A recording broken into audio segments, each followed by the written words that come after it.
Fala pessoal, no vídeo de hoje extra nós vamos falar sobre a invasão da Rússia no território ucraniano. Antes disso, quero fazer um pedido a você que ainda não está inscrito no canal, inscreva no canal, ative o lembrete para que toda vez que eu coloque um vídeo você receba notificação, curta os vídeos e comente, tá? Tudo isso vai ajudar aí o meu canal a ser mais relevante dentro do YouTube, tá? Então, a gente vai falar sobre a invasão da Rússia na Ucrânia.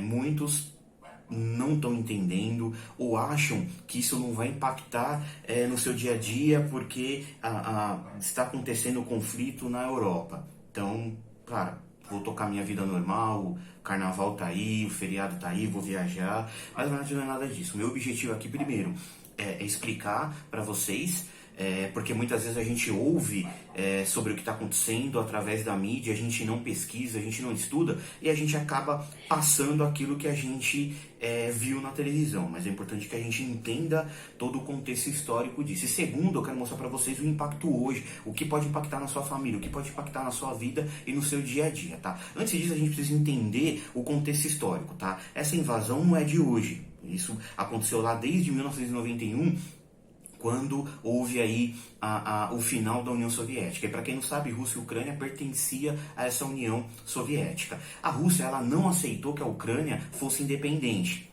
porque o berço ali do reinado, da política da Rússia era na Ucrânia. A Ucrânia ela possui laços até hoje russos. E o Vladimir Putin, que na verdade ele está há 20 anos no governo, né, no poder, ele não aceitou. Ele era ex-espião da KGB, ele foi um grande defensor do socialismo, é defensor até hoje. Então ele quer restaurar aquele orgulho russo que era na época da União Soviética. Eles sempre tiveram conflitos em relação a isso, tá? Mas vamos contar um pouquinho de história. Quando terminou a Segunda Guerra Mundial, nasceu a OTAN, tá? Que é o Tratado do Atlântico Norte, que é os países da Europa se uniram, mais os Estados Unidos, para eles se defenderem se houvesse alguma guerra. Até porque a Segunda Guerra ela foi devastadora, né? Para quem estudou um pouquinho, acompanhou um pouquinho, sabe muito bem do que eu estou falando. E eles não queriam enfrentar novamente isso e eles não querem até hoje, tá? Aí o que aconteceu? Esse tratado era para proteção desses países, dessa união. E a Rússia, lógico, ela não entrou, porque a Europa ficou dividida. O lado leste da Rússia, da influência da Rússia, e o lado oeste aí dos Estados Unidos e da Europa. Então, para quem acompanha aí desde a Guerra Fria, os Estados Unidos e a Rússia, eles sempre trocaram aí farpas aí entre eles, discussão política em relação a isso, tá? Até na época da Guerra Fria, os Estados Unidos fez a bomba atômica, a União Soviética foi lá, também fez a bomba atômica, eles disputaram quem chegaria primeiro à Lua, os Estados Unidos chegou, então os Estados Unidos até hoje falam que eles venceram a Guerra Fria, então né, a Rússia não engoliu isso até hoje, tá? Então, em 2014, a Rússia ela tomou uma parte da Ucrânia, que é a Crimeia. Então passou a ser território russo. Naquele momento, a Ucrânia, com medo, ela começou a se aproximar da União Europeia. Pediu para que entrasse na União Europeia e o próximo passo, todos saberiam que ela queria pertencer à OTAN.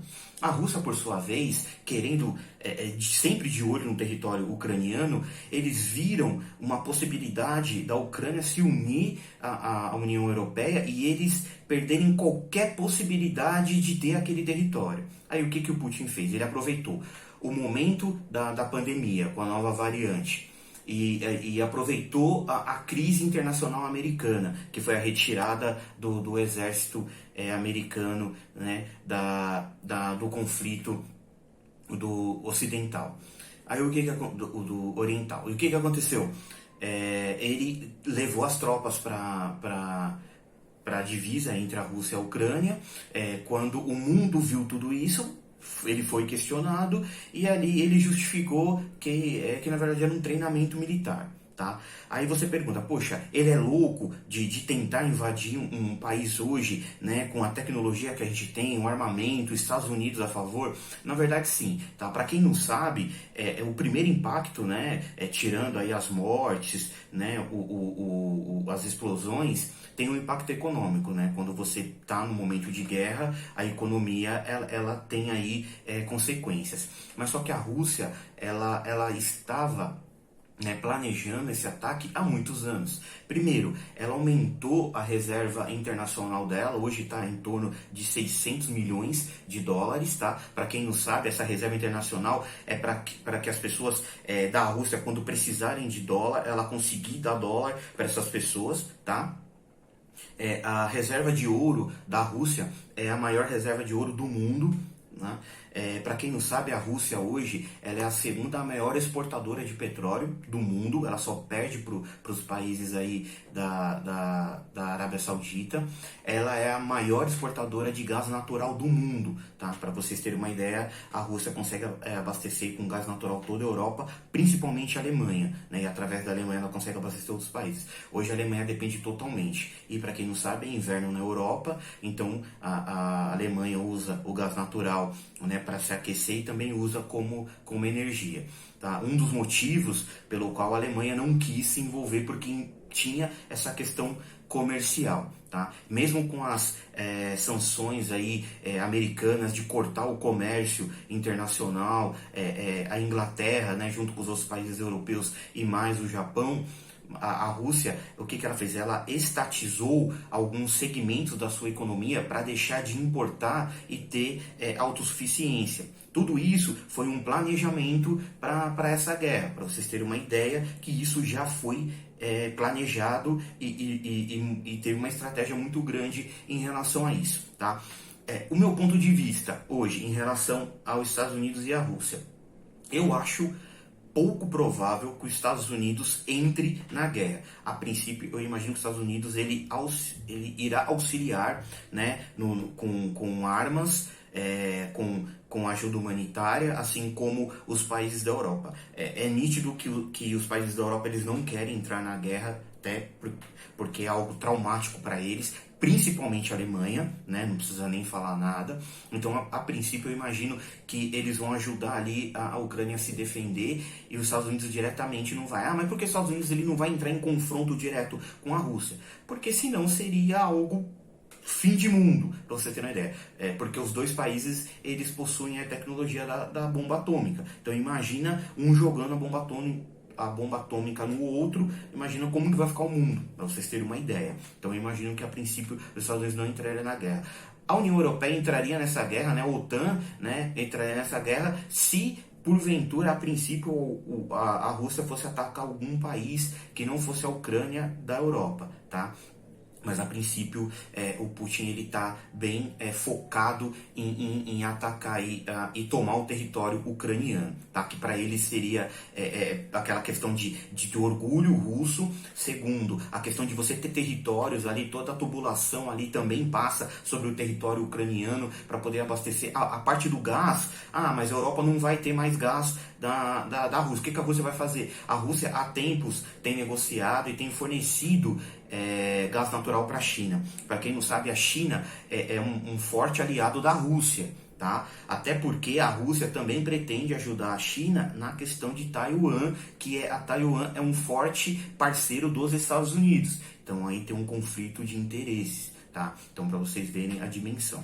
Rodrigo, mas o que isso pode interferir na minha vida? Primeiro, aumento do petróleo. Tá? Para quem não sabe, hoje o preço do barril ele estava acima de $100, tá? Então isso vai impactar diretamente no preço do combustível. Então vai aumentar a gasolina, vai aumentar todo como o petróleo é um insumo, então tudo que é equivalente ao petróleo vai aumentar, tá? Isso pode envolver borracha, pode envolver um monte de segmentos aí que utilizam o petróleo. Inclusive pode aumentar frete, né? Porque os caminhões aí, os carros, o transporte aí, toda a parte de logística hoje no Brasil, a maioria é rodoviário, né? Então pode aumentar aí também o frete. Terá uma inflação em relação aos alimentos, também que ficará escasso também por causa da guerra. Rodrigo, mas o que eu faço? Bom, primeiro, se você possui um fundo de reserva, então prepare-se que você pode usá-lo, tá? Então você pode ficar um pouco mais tranquilo, mas também daqui para frente comece a se preocupar em que você vai gastar, porque na verdade a gente não sabe o que vai acontecer nos próximos dias, tá? Para você que não tem um fundo de reserva, não tem um fundo de reserva, então eu tô lascado, não tenho o que fazer. Na verdade, o que você pode fazer é o quê? Tentar não gastar com besteiras, gastar só o que é suficiente, ficar monitorando o que vai acontecer, tá? Então, para concluir esse vídeo, nós teremos um impacto direto, né, isso econômico aqui no Brasil, por mais que esse conflito esteja lá na Europa, tá? Esteja acontecendo na Europa, vai ter conflitos aqui, né, consequências aqui, na verdade, com o aumento de preços, inflação que já está alta, né? Então a gente tem que se preparar. Para você que é investidor, hoje a bolsa caiu, né? Hoje teve vários. O mercado ele é totalmente especulativo. É natural que hoje, né, que foi o primeiro dia de conflito, realmente a bolsa caiu, os investimentos. Então, o que você precisa fazer? Não vende. Você tem calma, as coisas voltarão ao normal, né? A bolsa ela tem um histórico de retomada muito rápida. Foi provado isso na pandemia, tá? Então, vamos pensar economicamente. A gente veio de uma pandemia e agora a gente vai ter uma consequência aí de um conflito entre dois países na Europa. Então tomem muito cuidado com o dinheiro de vocês. Pensem na hora de gastar, tá? Então essa é a dica e o vídeo de hoje eu falei sobre isso e o meu nome é Rodrigo Alves. Então pelo conhecimento que eu tenho de economia, eu passei um pouco do que está acontecendo no sentido histórico, não só do sentido da imprensa, para vocês entenderem um contexto histórico, tá ok? Muito obrigado e até o próximo vídeo.